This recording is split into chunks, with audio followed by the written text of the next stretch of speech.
legs. And you look at that, it's just like, hey, you just look at these champions again. The Kennen in LPL has been so hard to counter. We saw OMG pull out the Victor top. We've seen a couple of players in solo queue play their ranged top laners, but Breathe, he needs to have an answer to this Kennen. Otherwise, RNG are going to see an early exit in round 2. Ben's Kennen is one of the most terrifying things in all of the LPL. And we'll see if he continues to be that terrifying storm on the Rift for BLG. We get that Zeri for Gala, so he does have that strength that we saw in the late game carry potential. Not able to pilot it to fruition last game. We're looking at RNG's second response. It will be the Annie, so some flexibility, but also a strong catch-out tool.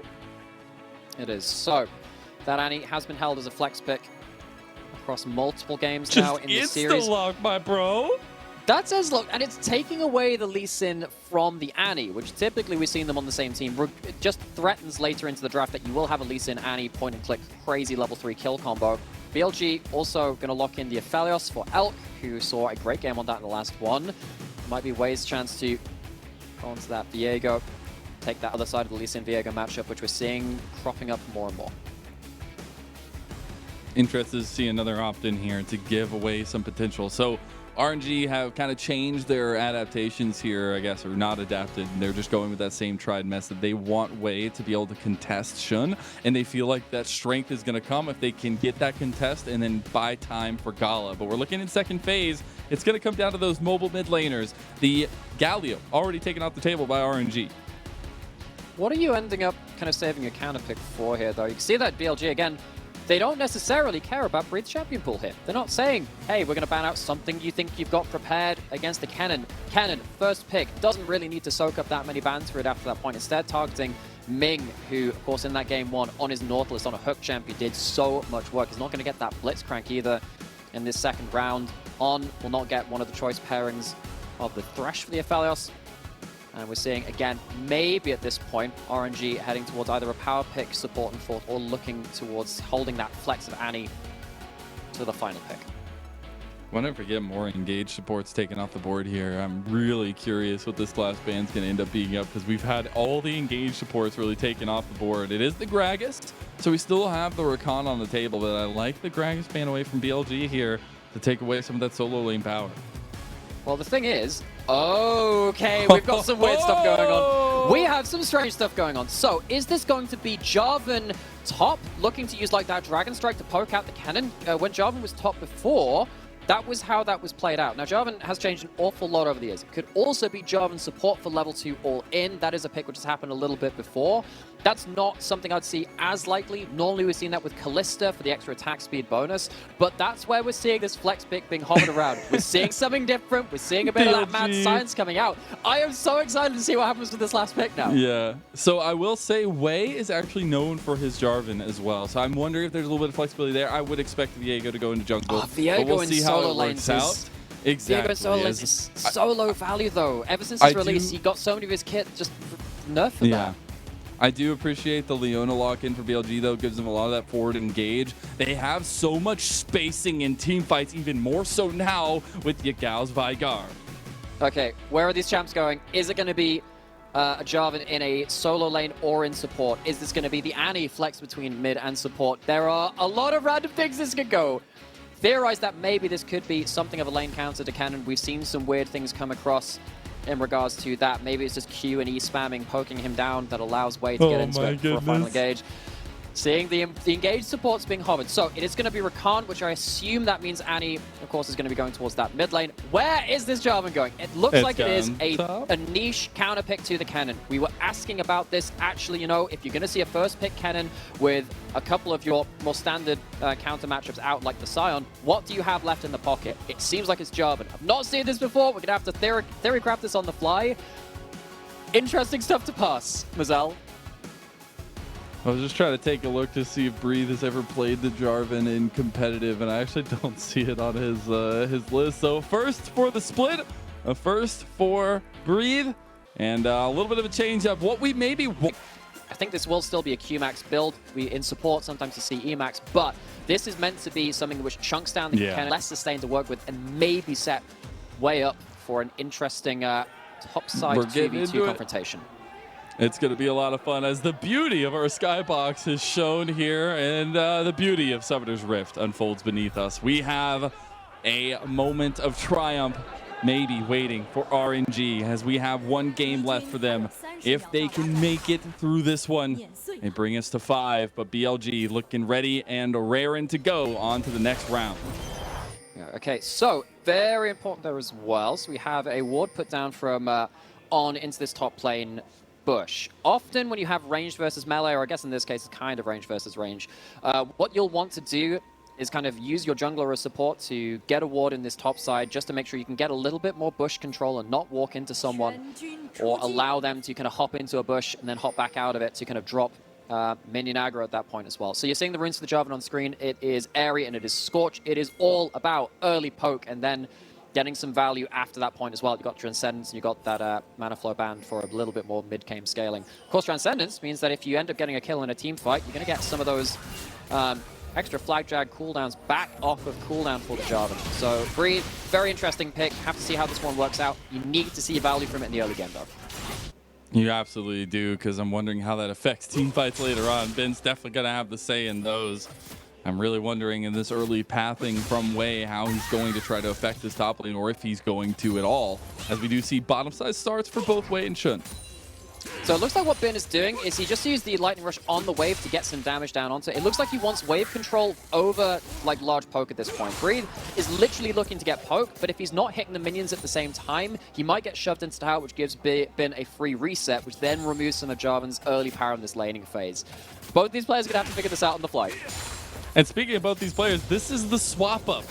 A year down the road here at the end of this split, this is the change between BLG and RNG. Ben won MSI and then found himself in the home of BLG. Breathe switched over from BLG, and Ben has gotten the better of him every single time in this matchup so far. Maybe this is that changing moment. Maybe this is that changing pick as we get our tri-camp. You see the tri-camp there on both the junglers, because if we have a funky, flippy top lane early pressure matchup, two early damaging junglers will want to make their way up there. Breathe has himself a ward in that tri-brush. He will see Shun. He was seen. He didn't make it through that angle. Uses the Dragon Strike on the wave, which means that he won't have his mobility for another couple of seconds. Again, the problem there is that even though you see the jungler, it means that you're not actually using your E on cooldown at that point. You're not using your Q on cooldown to make sure you're getting most of that area. So making sure that Breathe can't just play completely helpful leather with all of his skills in that top lane still has some small value for Ben on the Kennen. We know if Ben does get into the game on this pick, he absolutely ruins it. He did it in the regular season. He's done it in playoffs as well. You see Breathe, though, really trying his best to poke out. And now Wei has his chance to come towards top side. Flash drag, flash combo potentially available to set up, but Wei going to be spotted out. Going for the aggressive on Shun. And this is a theme we've seen, right? Wei has been willing to take fights into Shun. Shun willing to take fights into Wei. It is a presence from Angel that makes this blue buff contest possible. Angel looking for maybe a point and click stun, comes over early. Wow, really good stuff. 2v2 left alone, looking to see if they can go all in. This is typically what happens. You see everyone having fun on top side, 2v2s go at it. Speaking of that fun on the top side, Cage coming back up. Wei is waiting, though. He does get that engaged stun, and Yagao has to flash, but followed over quickly, as now Shun is trying to take down Angel. Angel flashes to safety, and a soul has been reaped by Wei. First blood for RNG. Shun goes in, though. Wei in some trouble here, though. He might go down. Red buff enough. Shun picks up the kill. He might go for a second, and if Lee Sin gets ahead in this one, it is so devastating. Angel, you found yourself on the wrong side of the tracks, but On maybe didn't find that right direction to try to get to him. There should be a cleanup kill for BLG. He's just waiting. I mean, Angel does have a decent amount of damage, but Angel's just going to give his life over to Shun, and that's 2 kills for the BLG jungler. Doesn't need to follow the kick. Knows that the execute is no longer an option for the Addy. And what this means now is that, yeah, Ben gets to get out of this Jarvan lane, crash a wave in mid here, and yes, Annie's going to come back to this lane, but the early game gambit of the Jarvan into the Kennen hasn't netted kills. It's netted a little bit of CS lead, but it's kind of going to fall apart if suddenly you're playing against a 2-kill Lee Sin who can start really threatening the Jarvan later into the game as well. Again, he's gone towards the Doran's Ring at this point, a bit more the mana as well, that starting item. He's looking for lane domination, and the fact that topside is falling apart makes it very hard to play through that pick. So this is mid-jungle 2v2 going at it again. Saw that in that last game.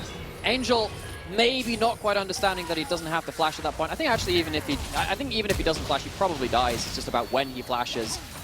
And then after that point, though, Shun realizes that he can just go over that cage, which was stolen from his mid laner's corpse, gets around to the top of the top. Do see RNG reset back onto the map. That early deficit is not going to sting them too much, as they are still in the gold lead and they will take first dragon of the game. So back onto the objective focus, something we heard Wei is say at least earlier that is super important when RNG are approaching this matchup, because if they can start stacking up, if they have a cohesive team composition, they can shut down Shun. But that's going to be a lot harder to say now that that whip is completed and he's got 2 kills looking to invade onto Wei's jungle. He has the ability to do that now, has the mid lane push in. Because of that, Shun can kind of get a lot of vision towards top side as well. Going to take themselves a plate towards top, towards mid lane rather. Bree's still continuing to get a CS lead up here, but it's not like he's in current kill threat of Weapon. Is currently in terms of HP. After the last 3 games, I think you'll take that, you know? Yeah, you're talking about that. Hey, I mean, he's picked a lane dominant pick, and he's finally managed to win that 1v1 matchup, which he struggled to do in the rest of the series. Question is, you've put a lot into this for early game, and the late game kind of viability might be in question if you're diving into a Kennen and a Veigar and a Aphelios when there's no exhaust on your team. So I'm just wondering if this is going to have the late game value. You need to really snowball this pick, and you can't do that while helping your bot side. Looking for the bot lane dive. Members of BLG, they're looking for a dive here. Gala sniffs that something is up. Ming doesn't really have an escape. The event horizon is used. He flashes out, so nicely dissuaded. And RNG with it on bot side. They lose the flash shot, of course. This might be impactful if he ever chooses a fight around Veigar while his flash is still down. Angel not able to come towards that play. Now we've got this grouped number of members heading towards the enemy jungle. Ming doesn't have a flash to commit to this play now. But Angel has ult, doesn't have flash as well. Can he engage? Ooh, gets the stun onto Yagao there, but the event horizon connects, and they chase down Angel! He's gonna need a guardian after that one. Oh, Angel. The pains of his playoffs run continue so far. Not had the most exemplary performance. He's been stable, but he's had a couple of these oopsie moments, and now on this flank, Angel just gets separated from his team. Didn't have that flash. Talking about the importance of that for Ming on the Rakan, but for Angel on the Annie, just as easy to shut down. And while all this is happening, RNG were just hoping that they could stabilize areas of the map so Breathe could get value out of this Jarvan. If they're losing on the rest of the map, you just struggle to see how this niche counter pick could work out. And again, Angel not having a great game number 4, and especially the way that it has gone down on the Annie, not necessarily the biggest say in a lot of these fights. We do see Wei able to get this Rip Herald started up here, but you also got to remember there's a little bit of extra gumption in this for Angel as well, facing off against his former teammates in Bin and On from Suning. I'm wondering if they try to give him a little bit more resources on this Shun Annie. just found Wolves to get level 6. Kick is available. Less flashes, remember, from RNG. Have it on Angel, but he has no Tibbers. Can they realistically fight this now? I don't think they need to fight this one. I feel like they just back off, but maybe they want to contest. Breathe. I think they will. The Cataclysm. Here comes the Slicing Maelstrom with that Moonlight Vigil. The Cataclysm is able to get one back, but they are getting Shun on the backline now. It is a trade of 2 for 1 as Wei and Breathe have been traded down for Bin, and BLG make it out on top. Yeah, I don't know what RNG were thinking. They don't have an exhaust into the cannon with flash and ult. And yeah, he's been bullied a little bit in lane, but it doesn't stop him being merciless in these team fights. Shun survives, the Smite's alive, that means that Herald's going to go down to BLG. They can use that to force a play somewhere else on the map. RNG, this early game, they really wanted it to stay in lane, stay through what they could do around this top side. It has just not worked cleanly for them. And BLG, we've seen what's happened when they've got early leads in this series. Nice. They've ended up running away with it. Huge combo coming in from BLG. Yes, the dunk comes in, at least kills the cannon after that point, but damage is done. You're stuck in the fight. This is going to be a bit of a precursor to what we see later. If you don't end up exploding these fights and Kennen gets value, RNG really struggle. And honestly, Shun right there just dissecting out RNG, taking Wei away from them. And I think that's so huge here. 4-0 on the Lee Sin. Rift Herald also under toe, so some more gold left on the map. But Shun is really popping off in this last game. I think we've seen some steady growth from both Wei and Shun in this series as a whole. We had Yagao's big pop-off last game, and Shun has really kind of, even on these bigger picks, taken a little bit of a backseat when it comes to the big carry potential. But right now, man, this guy is set up on the Lee Sin, and he's already got that Mythic Guided completion, looking for more aggression to come out from the BLG jungler. Yeah, and particularly given how game one went with Wei playing such a key role on that Vi, to see the switch around and actually the mental fortitude of BLG to walk away from what was a close game that slipped away from them, which can be sometimes hard to stomach. Yeah. The fact that they've walked through the games after that point is credit to their name, especially against players as experienced and as successful as many of the players on the RNG roster. Speaking of experience, it's not always been a great experience. I'm just going to go on another soapbox about Shun here. He was an IG LDL call-up, right, 2021. He had Rookie and the Shy on either side of him when he was a jungler for IG. He could not find success. In this new home with BLG, it finally feels like the plays are going his favor. He's able to be that aggressive jungler that we know and love in the LPL, and really finding his own on Bilibili nonetheless after some rough history for the organization. We'll see a dragon go down for Bilibili themselves. Yeah, for BLG, they can put to rest some of those historical fears. They find themselves success here. They would go on, of course, to face Weibo if they win this game. I know it's a little early to be talking about that. We're only 11 minutes in, but the early game's going well for them. And when they've had early game leads, you do think that it's starting to head towards difficult scenarios for RNG. Weibo looking at this series, and this was a very close LPL regular season. A lot of these teams were competing with each other very tightly. RNG and BLG in the regular season went to 3 games. BLG versus Weibo, a team that we could go on space, also went to 3 games. They're using the Herald for a power push now on this bot side, looking to get themselves more snowball gold. Yagao joined the team. It's a lot of gold going over. Really good use of that first Rift Herald from BLG. Get some more gold on the bot side of the map and try to continue to funnel this into very strong strength that they already have. They don't have Flash and Angel. They do have on Ming. That's their current engaged tools. Again, we've seen a lot of these teams fight even off of objective timers, just so they can get some vision, just so they can start buying some extra waves of farm. RNG, they're not averse to that. They do have some abilities to take some of these fights. As it stands, we're not getting to the point where we're going to have the game-ending objective fights right off the bat. We do have 2 split dragons. It's an Infernal Rift. If that does get stacked up, of course, the soul is very, very valuable. But as it stands, with objectives kind of going either way, it's going to be a bit more, again, about the setup, about the vision control, and about a slightly elongated mid-game. Just a little bit, as I try to find where the next striking point is for BLG. They are looking at bot lane, but so are RNG here, Nymaera. They are, but there's a flash and a cleanse on Elk. How much can they realistically do here? They're looking for it. Can they try burst to burn him him up down quick? I think they know. I think they know. On those, they're going for it. They do get the lightning crash from Gala. Moonlight Vigil comes out, but Ming gets denied from that quickness. We'll see on the target, though. Kick back. Wei tries to hard break out, but he's burning. He doesn't go down. Breathe and shoot him with a huge cataclysm. And Elk is pumping out some damage, but it's not enough. Breathe gets the kill. Yagao flashes, but can't find it. Primordial Burst plus the combo. Yagao gets a kill back. It's a trade. It's the event horizon. Angel is here. Flash. He has Tippers flash available, but look at the health bars of RNG. They don't have much left to give. So it's before 14 minutes. You don't expect a top laner to teleport bot and join the play. You don't have the Unleashed teleport. He goes to the turret behind them and joins the play, but it's not even a massively winning play. You traded 1-for-1 and you've lost plates on top side. What felt like a bit of a desperation play from RNG to try and get ahead of the game with a composition that really wants to have extra gold in pocket. They don't want to be playing from behind when they have to engage into the likes of that team. Doesn't work out for them. BLG sniff it out. Elk, I think he has to get himself an Oscar for that one. Acting duty on point. Walks up, keeps them interested, but then it's the Leona that goes in. Much harder to kill. Elk has Severon Crescendum, the low-range DPS weapon, which keeps him just chunking through health bars. And yeah, it doesn't lead to an absolutely blown-out fight. They do actually manage to, through RNG, take down that AD carry, importantly so, but they don't get a blowout fight. They don't get to stick around, take turret plates. And while all of this is happening, this Kennen pick, which you've tried to put behind, gets gold from that tower. And that's going to mean that this Jarvan pick, which has tried to keep him down, has not got value. Now, speaking of that, he's just used his flag on top side and doesn't have a flash. Man.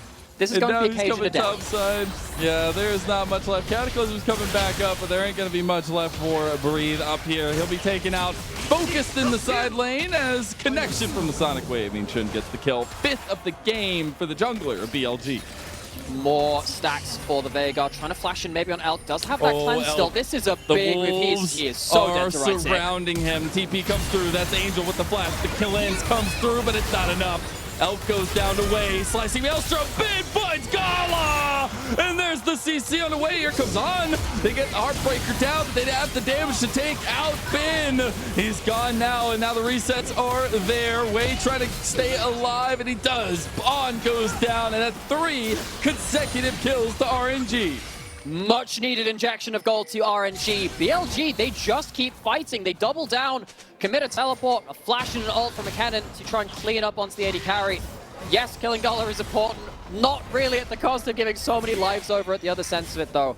BLG looks like they're going to be able to get themselves second Herald by the way that Shun is positioning around that top side. Yagao going to take a top lane turret, but losing mid lane outer turret, always a very important moment in the game. You lose mid lane outer turret, you can't defend your jungle vision control nearly as much. Elk just kind of caught between a set of plays because they think that, you know, big plays just have top side, Jarvan's not going to be available there, you're pushing in box side, just doesn't realize that he's under threat in that mid lane tower, didn't have vision on either side of that turret, overstays a little bit too more, and then BLG, they just double down trying to clear up on this play when they just don't have the stats beyond that point. See in the picture-in-picture, though, they have made a play on the mid lane. That Rift Herald number 2 did get the charge off and take down an outer tower. So response there, 2 towers for BLG. They also got the first tower gold for Yagao. So big stuff in terms of getting Yagao gold, stacking up into infinity for him.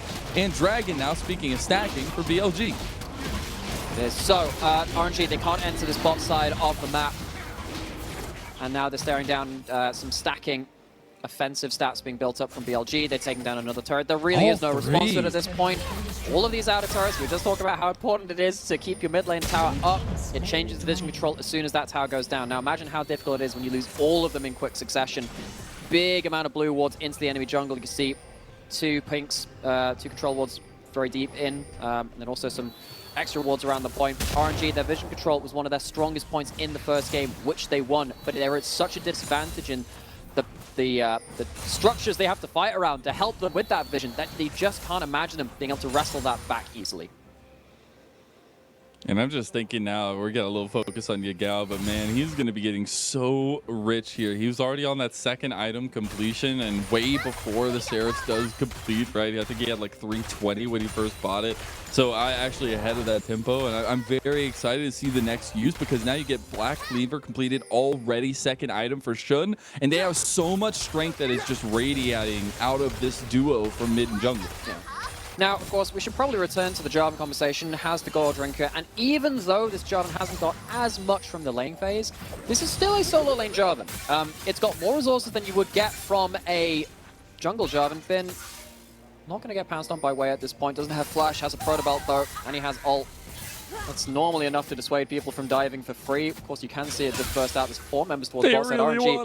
RNG realized that they have to have just overwhelming numbers advantages, otherwise they're probably going to fall down to the power spikes of BLG as they've hit them.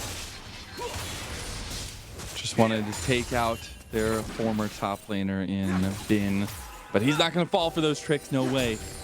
As now we're actually getting Shun back to this bot side, try to contest over vision. We still have a long while till another objective comes up on the map. And until then, RNG, we're just fiending for a little bit of something to catch out BLG, get a little bit of this gold back, because they're almost 4,000 gold in the deficit now. Way is really trying to make something happen in the spot side, but it means they're not there for a mid lane. That's a big solar flare there. BLG have to run away, as it was a couple ultis utilized by RNG, but they were trying to make it work, and almost did. Almost did. They lose an ignite for the attempts, and BLG don't really lose anything in return besides a bit of HP bar from Shun. Gala has no flash, but I don't think he's under threat here. He's dancing around with his movement speed. I like that Yagao's like, let me see how my hands are feeling right now. Let's see how many of these I can dodge. He's able to get a little bit of that damage. Loading into a bullet hell game. Loading up the Toho, seeing what he can do with that one. He's going to have to dodge a lot more shots in this game, though, especially with BLG. That's one dodge. That's one. Tally that up. Oh, Elk with the little side steps, too. Another man who's been really good with the mechanics so far tonight. Dodging I see what's happened. We've talked engages. so much about this weird top lane matchup that we've not been given the attention to these AD carries that they deserve. These hyper carries. They want to put their names back on the table, especially since last game as well. It was just all Yagao coming into this game, which could be the decider, or the one which brings RNG to the brink. These AD carries, can't really forget about them. They're about to hit those two items, and despite the big engage coming through, if one of these AD carries does survive the initial onslaught of ultimates, there isn't that much follow-up to see what can really shut them down. And I will say I can appreciate the way that RNG are approaching this game right now, because some of the biggest conversations for me around RNG throughout the entire split were, where does leadership come from and where does shot calling come from? How does it look when they are cohesed and they're able to approach as a team? And something we've seen a lot from these last couple games is they are just roaming around trying to find this combo with Wei and Ming, and I love that for RNG. They just haven't found that execution, but the willingness to turn into that, the willingness to fall back onto this really good team fighting for RNG and trying to stabilize the early game deficit they found themselves in, that is where they need to find, because Gala will bring you to the mountaintop. You just have to put him in position.